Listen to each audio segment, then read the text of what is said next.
악인들의 멸망과 경건한 자의 복에 대해서 함께 말씀을 나눕니다.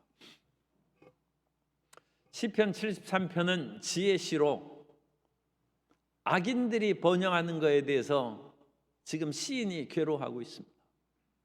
그러나 이 시인이 성소에 들어갈 때 비밀을 깨달았어요.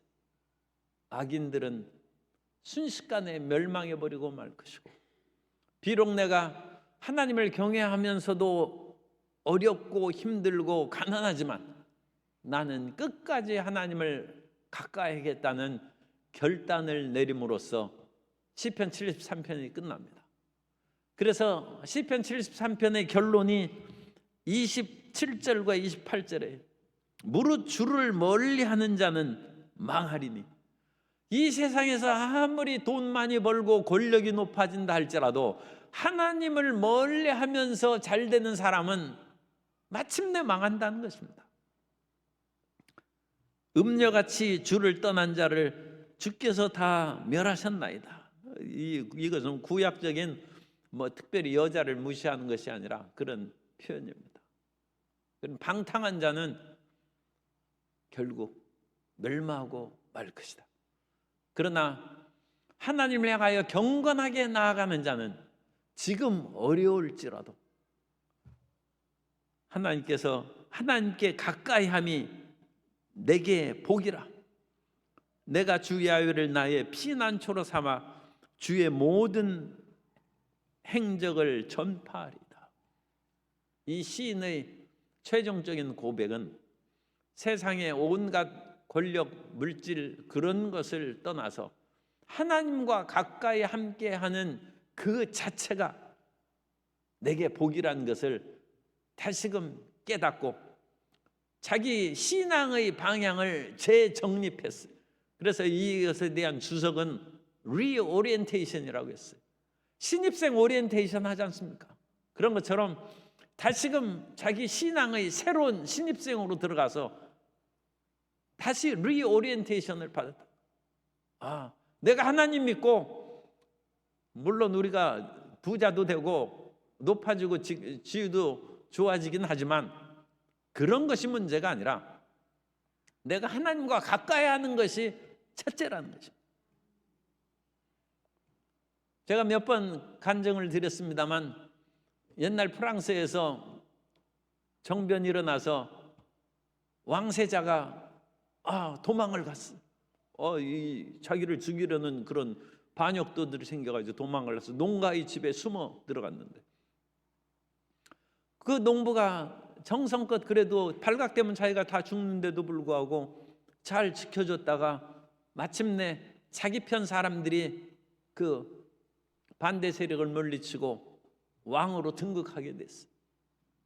그러자 그 왕세자가 그 농부의 그런 가정에 대한 고마움을 잊지 않고 그 집에 딸이 3명 있었어. 그래서 딸을 3명을 불러가지고 소원이 무엇이냐, 내가 다 들어주겠다. 그러자 큰딸은 농부의 딸답게 나에게 전토를, 땅을 많이 달라고 했어요. 그래서 땅을 줬어요.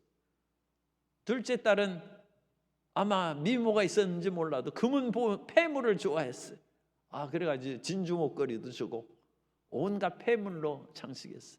세 번째 딸에게 넌 무엇을 원하냐? 나는 땅도 필요 없고 온갖 금은보와 폐물도 필요 없습니다. 나는 왕을 원합니다. 그래서 왕비가 됐어요. 그 셋째 딸은 땅도 없어, 폐물도 없어, 진주 목걸이도 없어.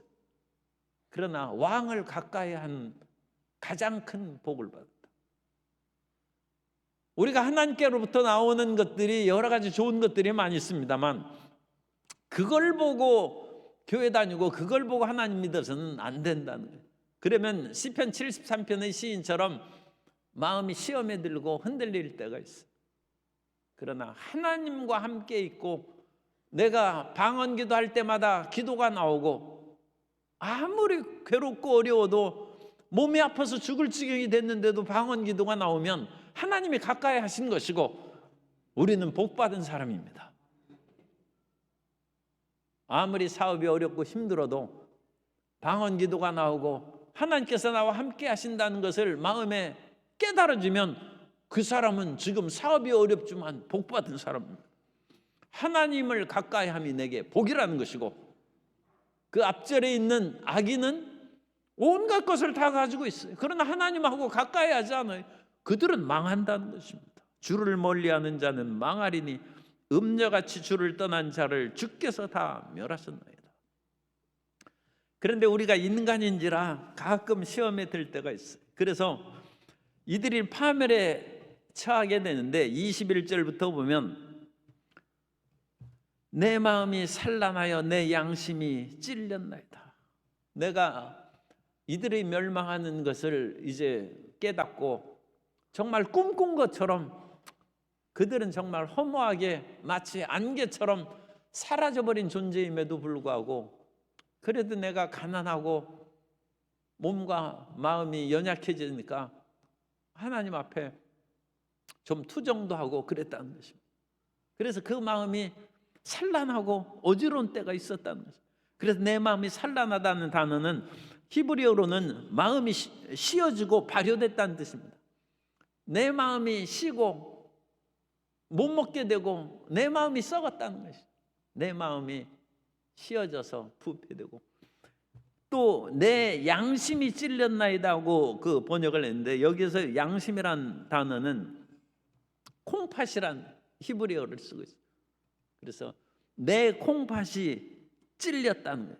그 콩팥이 찔리는 게 뭔가, 그리고 이 번역본에도 이 적당한 것이 아니에요. 그래서 이 콩팥을 그냥 우리의 내장으로 해서 내 마음이 찔렸다, 심장이 찔렸다, 양심이 찔렸다, 그런 식으로 번역을 했는데, 이게 이제 신장 결석이에요. 신장 결석. 이 콩팥에 돌멩이가 생기면 그 통증을 말할 수 없어요. 이 신장이라든지 여러 간이라든지 그런데 돌멩이가 생기지 않습니까? 그러면 이 돌이 아주 날카롭게 돼가지고 그 통증을 말할 수 없어요. 제가 어떤 분하고 같이 교회에서 근무하다가 그분이 갑자기 막 배를 움켜쥐고 뒹굴고 정신을 못 차리더라고요. 그래서 그분을 모시고 병원에 갔더니 신장투석이라고 합니다. 신장에 돌멩이가 있는데 그 돌이 둥그렇게 그렇게 돌멩이가 생기면 큰 문제가 없는데, 그것이 뾰족하게 날카롭게 돌이 생기는, 그것이 몸 안에 있는 콩팥을 찌르니까 그 통증, 참 용서하십시오, 환장하는 거예요. 그러니까 장이 뒤집어지는 거예요. 그 단어예요. 그 단어. 그래서 내 마음이 산란하여 내 양심이, 내 콩팥이 찔리고 지금 뒤집어진다.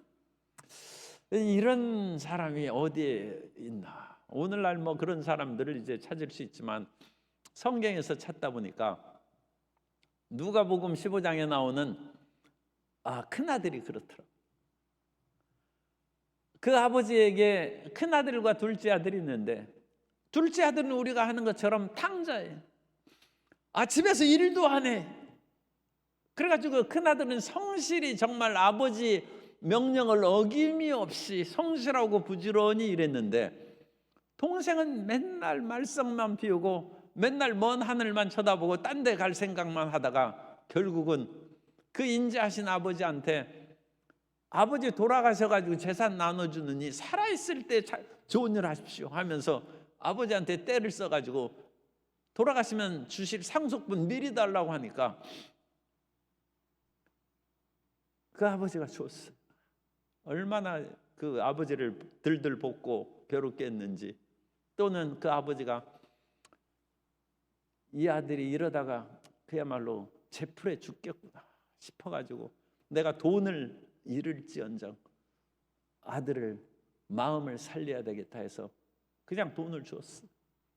그랬더니 그 둘째 아들이 그 돈을 몽땅 그 전답이나 상속분을 팔아가지고 먼 나라에 가서 허랑방탕하게 다 써버렸어. 그러고 나서 그 둘째 아들이 깨달음을 받아가지고 집으로 돌아왔는데, 이제 그때부터 문제. 이 아버지는 자기 아들이 돌아온 것으로 인하여 기뻐하면서 살찐 송아지를 잡고 잔치를 베풀었는데, 그 형이 떼약볕에서 일하다가, 그야말로 요즘 우리나라에서 얼마나 그 날이 덥겠습니까? 그리고 지금은 폭염에 그런 것이 한풀 꺾였습니다만, 이 폭염 때 밖에 나가서 농사일하고 그러면 그야말로 이제 큰일 나는 것이죠. 그런데 큰아들이 그런 위험을 무릅쓰고 일을 하다가 집에 오니까 집안에 풍악 소리가 나오고 말이지, 온갖 그런 맛있는 냄새가 풍겨오는데, 하인을 불러가지고 이게 무슨 일이냐 물어보니까 당신 동생이 돌아왔다는 거예요. 그래가지고 당신 동생이 돌아온 것을 인하여 아버지가 살찐 송아지를 잡고 잔치를 한다는 거예요. 그때 형이 하는 얘기, 이 나쁜 놈이 왔는데 잔치를 베풀고, 13절 73편 13절, 내가 내 마음을 항상 깨끗하게 하고 내 손을 씻어 무죄하게 한 것이 실로 헛되도다. 나는 종일 일하면서 떼약볕에서 재난을 당하고 아침마다 일어나려는데 얼마나 힘든지 그 모든 것을 다 겪었는데, 나한테는 남은 것이 돌아오는 것이 아무것도 없어요. 그런데 이 탕자가 반드시 악한 자라고는 할 수 없지만 비슷한 경우죠. 이 놀고 먹고, 이 형이 얘기한 거예요. 창녀와 더불어 모든 재산을 말아먹은 이 동생이 오니까 살찐 송아지를 잡으셨나이다. 이 형이 아버지한테 투정하는 거예요. 나한테는 염소 새끼 한 마리 주어서 내 벗들과 즐기게 한 적이 없는데 어째 아버지 이렇게 할 수 있습니까? 내가 무지하고 성실하고 진실되이 아버지를 섬겼는데 나는 이와 같이 박대하고, 이 동생 그 못된 자에게는 이와 같이 보니까 금반지도 끼고 있어. 아니, 나한테는 일한다고 금반지도 안 주고 그러는데 좋은 옷 입히고, 나는 그 일하느라고 땀에 젖은 누더기 옷을 입고 있는데, 이 동생은 좋은 옷을 입고 금반지 끼고 지금 갈비 뜯고 이렇게 쫙 있는 거예요. 형이 마음이 산란하고 심장이, 이 염통이 찔리는 거예요. 이 신장 결석이 도지는 거예요. 그때 아버지가 뭐라고 합니까? 우리는 형에 대해서 잘 얘기를 안 하는데 형의 마음이 산란해서 뒤집어질 것 같아요. 그때 아버지가 한 얘기는, 너는 항상 나와 함께 있으므로 내게 있는 것이 다 내 것이다. 이게 28절 말씀에 하나님께 가까이 함이 내게 복이다. 너한테는 내가 직접 송아지를 잡아서 잔치를 베풀어 주고 그런 적은 없다. 그러나 내게 있는 모든 것이 다 내 것이고, 내가 너에게 사랑을 표현하지 않았을지라도 둘째 아들은 죽었다가 살아났고 잃었다가 다시 얻었으므로 내가 잔치를 베풀어 준 것이다. 내가 너를 사랑하는 마음과 아끼는 마음은 조금도 변함없다. 그러므로 오늘 이 잔치를 베풀고 너한테는 금반지도 끼워지지 아니하고 좋은 옷도 입히지 않은 것을 인하여 너를 박대하거나 너를 싫어하거나 멸시하는 것이 아님을 넌 알라. 이 말을 형이 알아들었는지 이제 그게 궁금해. 그런데 형이 시편 73편을 읽었으면, 이건 신약 시대니까 깨달았을 거예요. 그래서 아버지한테 뭐라고 얘기합니까? 21절에 얘기하는 거예요. 내가 이같이 우매무지함으로 주 앞에 짐승이, 아버지 정말 제가 말이 난 옷에처럼 짐승처럼 생각했어요. 아버지 그 큰 사랑을 깨닫지 못하고 동생을 시기하고 질투하고, 오히려 아버지는 동생만 사랑하고 챙긴다고 내가 정말 우매무지한 짐승처럼 말하고 행했습니다. 아버지, 나를 용서해 주십시오. 아마 큰 그 형이 그렇게 얘기했을 것 같아요. 그래야 형이 진짜 성실한 사람이죠. 그래야지 형이 이 기회에 나도 아버지 사랑을 받겠다 싶어가지고 집을 나가면 되겠어요. 그죠? 아버지는 집 나갔다 돌아오는 걸 좋아하니까 아버지, 나 이제 나갑니다. 그래서 그 형이 나가면 되겠어요. 아버지는 나와 동생을 똑같이 사랑하고 뿐만 아니라 성실한 자에게는 하나님께서 상을 더 주시고 착하고 충성된 종에게는 한 달란트를 빼앗아서 이 악하고 게으른 종 것을 빼앗아서 더 주라고 했지 않습니까? 그러니까 형한테도 그와 같은 보상이 있었을 것이다. 그런데 우리는 우리 마음 가운데 이와 같이 우리 주변에 있는 사람들로 인하여 시기와 질투에 빠져서 우매무지한 짐승처럼 그와 같이 행동할 때가 있다는 것입니다. 그런데 시편 32편 9절에 보면 시편 32편 9절에 너희는 무지한 말이나 노새같이 되지 말지어다. 그것들은 제갈과 굴레로 단속하지 아니하면 너희에게 가까이 가지 아니하리라.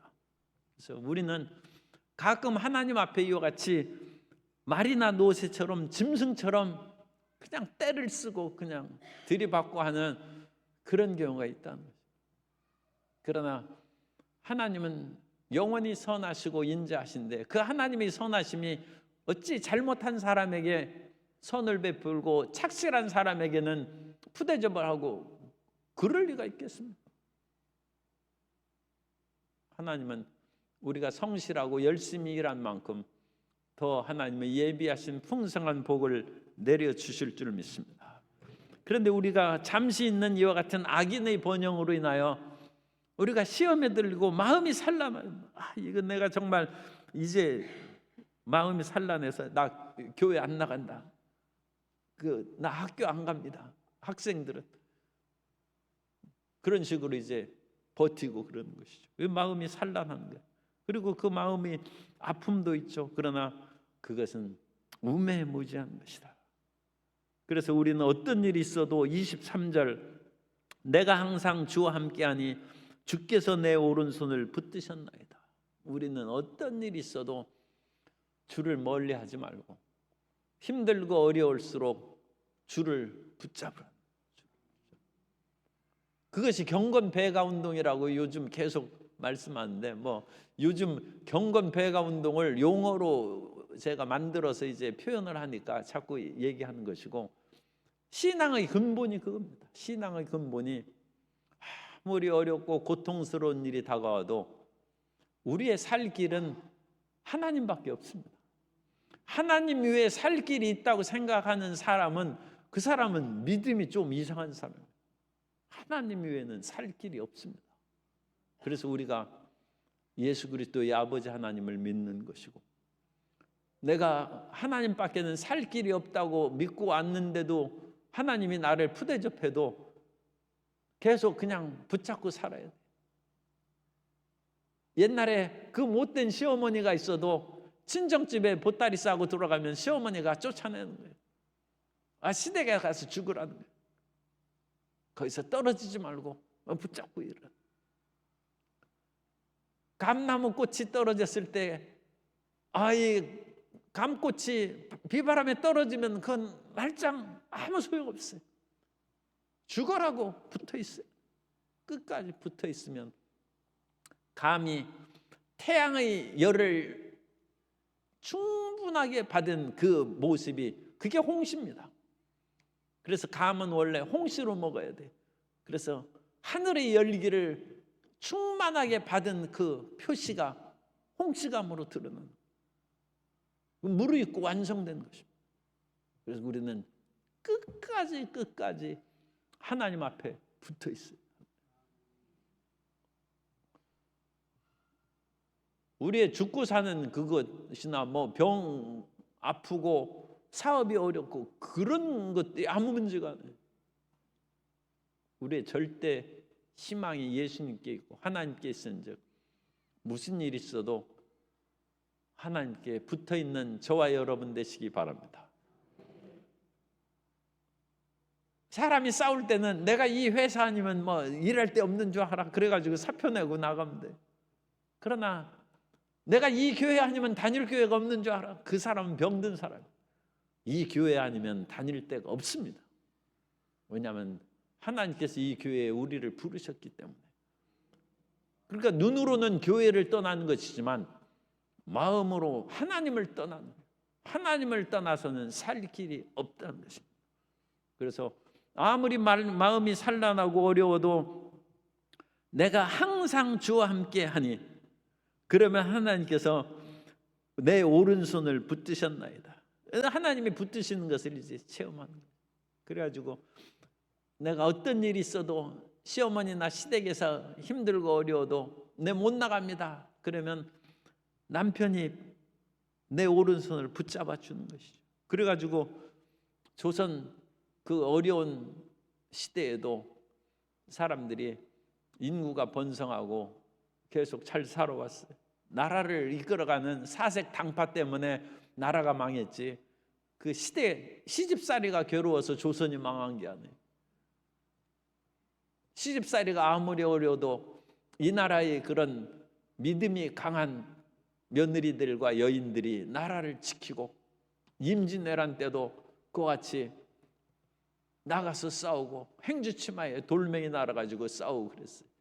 그런데 나라를 이끌어가는 지도자들이 사색당파해가지고 국군이 기울고 나라가 망해버리고 이완용을 비롯한 을사오적들이 나라의 지도자들 나라를 팔아먹고 자기들은 재물을 챙기고 지위를 챙겨가지고 나라가 망한 거죠. 그러니까 우리는 힘들고 어려운 것이 문제가 아니에요. 끝까지 하나님 앞에 붙어서 주의 은총을 간구하면 하나님이 우리 손을 붙잡아 주실 줄 믿습니다. 그리고 하나님이 붙드실 뿐만 아니라 주의 교훈으로 나를 인도하시고 후에는 영광으로 나를 영접하시리니. 그래서 이 후에는 단어가 24절이 굉장히 중요한 그런 구절입니다. 그래서 24절에 대한 주석이 굉장히 많아요. 딴 부분들은 그냥 읽으면 우리가 알 수 있는 것이고, 그래서 이 후에는이 어느 후에냐? 이 땅에서 지금 괴로워하던 시절이 지난 후인지 아니면 죽어서 천국 간 그 후를 말하는 건지. 그래서 이 후에는 영광으로, 이 영광으로라는 그런 카보드라는 단어에 대한 용례를 분석한 결과 이 후는 1번 살아있을 때, 2번 죽었을 때. 1번 손 들어보세요. 1번 살아있을 때, 2번 죽어있을 때.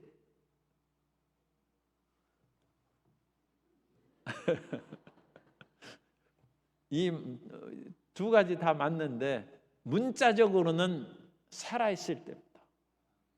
이 구약 성경의 이 영광의 이 단어가 히브리어로 나온 것을 찾아보면 하나님께서 살아있을 때 영광으로 우리를 채우시고 영접하신다. 그래서 하나님께서는 이 땅에 살아있을 때 소원 성취하고 원수가 우리 발 앞에 무릎을 꿇는 것을 보게 하신다. 그래서 첫 번째 뜻이에요. 원래 문자 그대로는 살아있을 때. 그래서 이 후라는 것은 살아있을 때. 그런데 이것이 살아있을 때뿐만 아니라 이 땅에서도 그와 같이 잘 믿었으면 죽어서 천국 갔을 때도 영광을 주실 것이다 하고 이것이 확대 해석되는 거예요. 확대 해석돼서 우리가 죽은 후에도 그 믿음의 신실함을 가진 사람은 면류관을 받을 것이다. 그것이 이제 확대. 그러니까 그 기본적인 해석은 살아있을 때. 우리 성도 여러분이 이 땅에 살아있을 때 하나님의 영광을 체험하게 되시기를 주님 이름으로 축복합니다. 그리고 혹시라도 이 살아있을 때 못 받는 사람이 있으면 하나님의 나라에서 그건 오히려 더 갑절받는 것이죠. 그것은 사도 바울이 살아있을 때 자기 스스로 얘기했어요. 사도 바울은 살아있을 때 온갖 춥고 배부르고 매맞고 온갖 고통을 다 겪었어요. 살아있을 때 영광을 못 봤어요. 마지막에는 참수당했어요. 목배임을 당해서 죽었어요. 그래서 사도 바울이 뭐라고 얘기합니까? 내가 이 쓸 수 있는 그 같은 영광의 권리를 내가 쓰지 않은 것은 하나님의 나라에서 그 모든 것을 받기 위함이라. 그래서 사도 바울은 이 땅에서 받지 않은 것을 더해서 천국에서 더 갑절로, 칠갑절로 큰 상급을 받았을 줄로 믿습니다. 그러므로 이 땅에서 영광을 체험하지 못하고 순교하는 사람들도 있고, 또 가끔 그런 모든 권리를 자기가 스스로 사용하지 않는 분들도 있어요. 그런 경우에는 후의 영광이 이제 미래적인 영광이죠. 그러나 문자 그대로는 현세적인 영광이 의미가 있다. 하나님께서 여기 밑줄을 그어놓고, 하나님 살아있을 때 나에게 영광을 주옵소서. 욥기에도 그 말씀이 나오죠. 하나님 살아있을 때 나를 치료하시고 고쳐주십시오. 내가 죽은 후에 하나님 부지런히 찾아도 나 없을 겁니다. 욥이 하나님을 그렇게 일종의 은근히 위협하는 그런 표현도 썼어요. 죽은 후에도 하나님이 그걸 왜 못 찾고 책임을 지죠. 그런데 이 구약의 그런 대부분의 그런 표현은 살아있을 때의 은혜를 체험합니다. 그래서 구약의 축복은 굉장히 현세적입니다. 그리고 현세적이니까 현재의 물질적이고 건강과 모든 현실적인 것이 많이 연관이 되어 있어요. 그리고 그와 같은 것들을 내세적인 것으로 끌어올려서 승화시킨 것이 신약 성경. 그래서 신약 성경은 훨씬 더 내세적입니다. 그러나 이 두 가지 하나님의 말씀을 우리가 신구약 성경을 다 우리가 마음으로 받아들이면 하나님이 원하신 대로 이 땅에서도 복을 누리게 하시고 천국에서도 복을 누리게 하여 주실 줄 믿습니다. 그리고 그 마음에 항상 그 굳건하게 가져야 될 것은, 하늘에서는 주 외에 25절입니다. 주 외에 누가 내게 있으리요? 땅에서는 주밖에 내가 사모할 리 없나이다. 그래서 하늘에서도 주밖에 없고 땅에서도 주밖에 없다. 이것을 현실에서도 주님밖에 없고 미래의 내세에도 주님밖에 없다는 거예요. 그래서 하나님, 나는 주님밖에 없습니다. 사람이 요즘에는 정말 연애하기 힘들어요. 이 연애 조금만 했다가는 헤어지자고 하면 죽인다고 달라들고, 그러니까 이 세상 무서워서 그거 어떻게 하겠어요. 그러니까 이게 참 위험한 세상이 됐어요. 그런데 옛날에는 연애하는 것이 쉬워요. 왜 쉽냐? 땅에서도 당신밖에 없고 죽어서도 당신밖에 없다고 붙잡으면, 아니 불쌍해서라도 내가 같이 살아줘야지, 어찌 그냥 버릴 수 있느냐 해가지고 결혼하고, 내가 아는 친구는 선 한 번 봤는데, 한 번 맞선 봤는데 어찌 버릴 수 있겠느냐 해서 그냥 결혼했어요. 그래야 지금까지 행복하게 잘 살고 있어. 그런데 하나님을 그렇게 해야죠.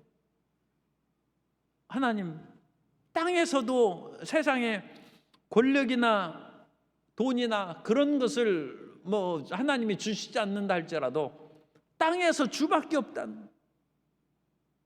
그래서 신랑감이 딱 한 사람 있는 것처럼 나는 하나님밖에 없다는 거예요. 하늘에서도 당연히 주 외에는 주님 한 분밖에 없다는 것입니다.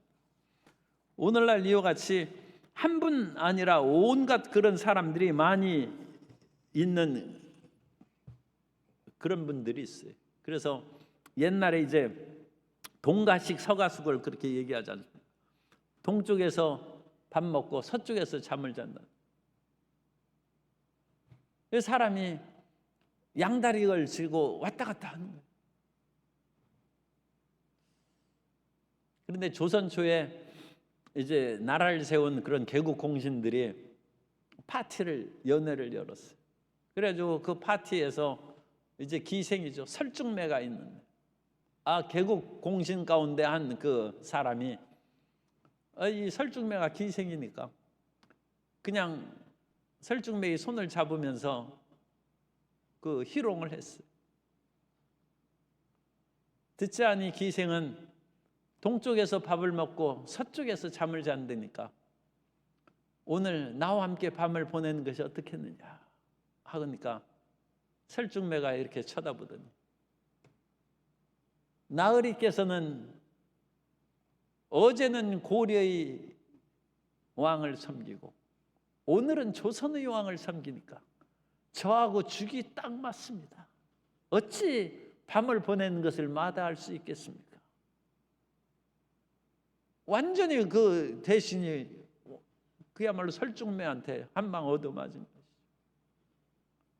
내가 동가식 서가식 한다고 기생이라고 당신 나를 없이 여기는데 당신은 권력에 따라서 고려를 버리고 조선에 충성하는 그런 식으로 하는 그런 동가식 서가식 하는 사람인데 나보다 나쁘면 나빴지 자랑할 것이 무엇이냐.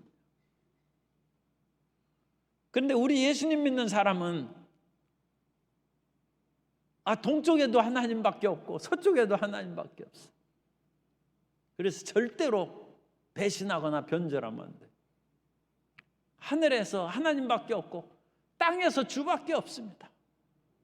주 나를 박대하시면 내 어디 가리니까 네 아무 데도 갈 데도 없고 하나님이 나를 박대하시면 내가 세상으로 나아가지. 그런 사람이 혹시 있다면 그건 철저히 회개해야 돼. 세상으로 나가서 갈 데 없습니다. 갈 데 없고 그건 파멸밖에 없어요. 그래서 하나님에 대한 절대 신앙을 우리 마음 가운데 딱 지키고 살아가는 지키고. 마태복음 6장 24절 마태복음 6장 24절에 한 사람이 두 주인을 섬기지 못할 것이니 혹 이를 미워하고 저를 사랑하거나 혹 이를 중히 여기고 저를 경히 여김이라. 너희가 하나님과 재물을 겸하여 섬기지 못하느니라. 그래서 하나님과 재물, 하나님과 재물, 하나님과 세상 또는 하나님과 이 세상의 쾌락, 권력 그런 것이라고도 이제 얘기할 수 있어요. 그런 거하고 겸하여 섬기지 못한다는. 하나님 안에는 모든 것이 있지만 가끔 우리가 살아갈 때는 이런 것들이 다 박탈당할 수도 있어요.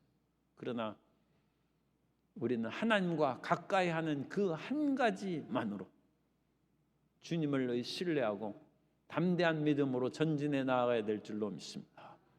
그리고 결론을 제가 말씀드렸습니다만 하나님을 가까이 하지 아니하고 잘 되는 그런 사람 조금도 부러워하지 말라는 거예요. 그래서 이 시편 73편의 시인의 결론이 주를 멀리하는 자는 망한다는 거예요. 주를 멀리. 그리고 하나님을 가까이 함이 내게 복이라. 하나님을 가까이. 그것이 두 가지. 아무리 이 세상에서 온갖 것을 갖는다 할지라도 하나님을 멀리하고 있는데 잘 되는 사람은 망하는 사람이고 지금 아무리 고통스럽고 어렵고 힘든다 할지라도 하나님을 가까이 하는 사람은 그게 복받은 사람이라. 이게 이제 지혜인 것이죠. 그래서 시편 기자는 인간이 여러 가지 고난과 어려움이 다가와도 이와 같은 믿음으로 우리가 결국은 승화되고 완성되어야 한다는 것을 가르쳐주고 있습니다.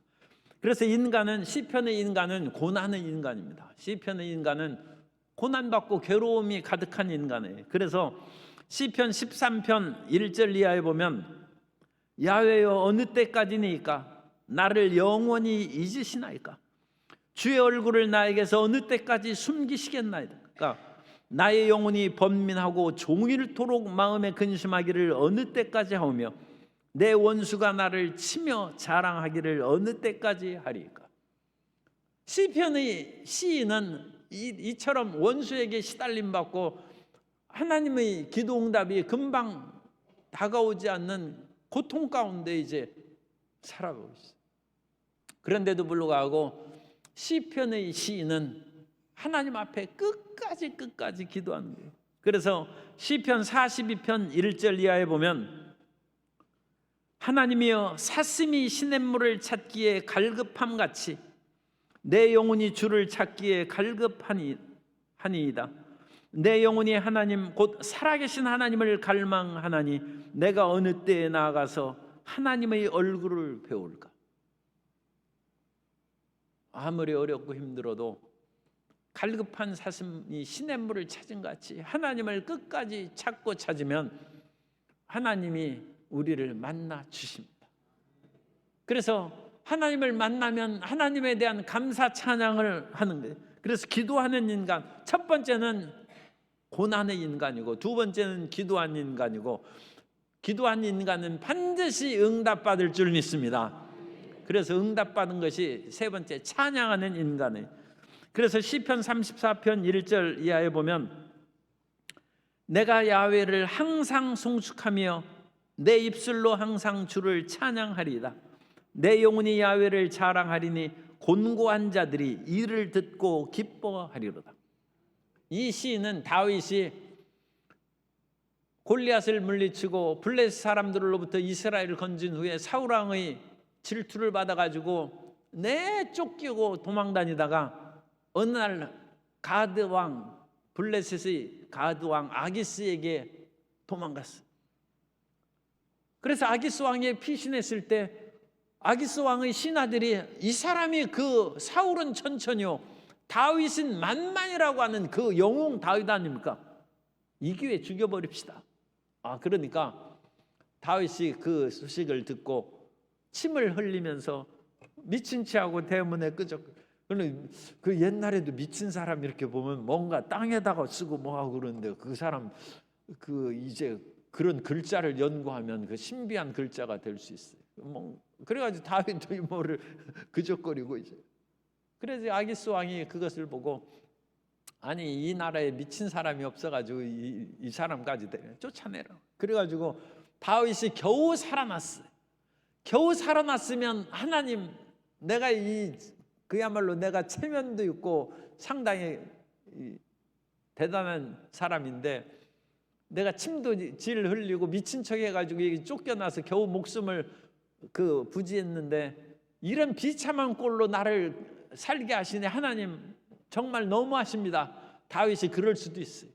그런데 하나님이 거기에서 정말 약간 또 다윗에게 신뢰의 말을 약간 덜 떨어진 사람처럼 하나님께 손들고 찬양하면서 하나님 나 살았습니다. 너무 감사합니다. 내 미친 척한 연기가 평소에 연습도 한 번 안 했는데 어떻게 그렇게 해가지고 아기스 왕이 속아 넘어가지고 나를 살렸는데 이것이야말로 하나님이 나를 도와주시지 않으면 아기스 왕이 그래도 왕이 저 똑똑할 텐데 어찌 제 연기에 속아 넘어가겠습니까? 하면서 하나님을 찬양했다는 거예요. 그래서 사람이 어떤 마음 자세를 갖느냐 그것이 중요해요. 원망과 불만의 태도를 버리고 항상 범사에 감사하고 항상 하나님의 선하심과 인자하심을 믿게 되시기를 주님 이름으로 축복합니다. 그러면 결국 오늘 시편 73편 28절의 말씀처럼 내가 하나님과 가까이 하는 그 자체가 복이라. 그것이 복. 아직 내게 권력도 없고 물질도 없고 삶의 안정도 없어요. 그러나 기도할 때마다 방언 기도가 나와요. 기도할 때마다 하나님께서 마음의 평안함을 주셔. 나는 복받은 사람이다. 하나님이 나와 가까이 계시다. 그리고 하나님을 가까이 하지 않고 잘 되는 사람 하나도 부러워할 거 없다는 그 사람은 망한다는 것입니다. 오늘 이와 같은 시편 73편의 지혜가 충만하여 이 세상을 넉넉히 이기고 살아가는 주의 자녀들이 되시기를 예수님 이름으로 축원합니다.